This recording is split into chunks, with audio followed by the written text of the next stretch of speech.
cobraPHP supports several databases which can be defined in a config data store file. There are some identifiers for each connection with a specific type and a setting how to connect to each individual database type. We will make a small program which is flipping in between two databases, and we will be filling up a table with a counting value. To do so, we will create a new PHP file. Let's name it Flipper. We'll do it in the app directory.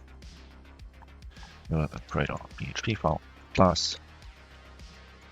Let's name it Flipper. Let's make a class Flipper and create a public function, for example, fill.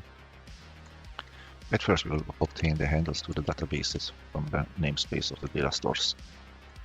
And we will use the SQLite one as the first one, and we will select on here the configuration labeled with SQLite 1.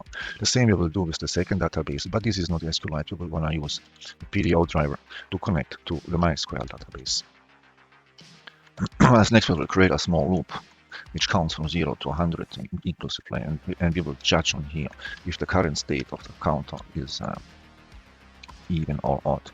If it is even or odd, that doesn't matter. We will select the first database. Select this one. Alternatively, we will use the second database.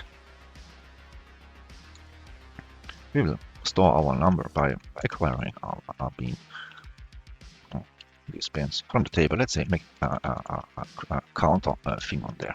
Count value equals to the current state, and we will save store this bean again.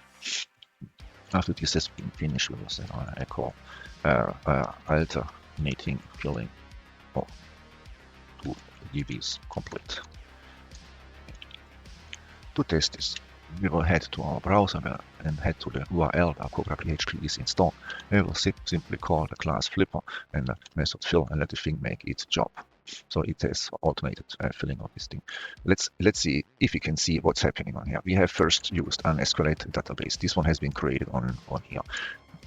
We can inspect the content of this thing with the admin tool. We can show here counter. There is a counter created, and we can look into what's written in on here. We see all even numbers. On the left side is our IDs and is our counting values. Let's head on here on a database system on here. What happened on here? That has also been created one table. So we will look from in the inside to the content of this table, and we see on here also IDs, but we see here all the even numbers, the odd numbers, pardon.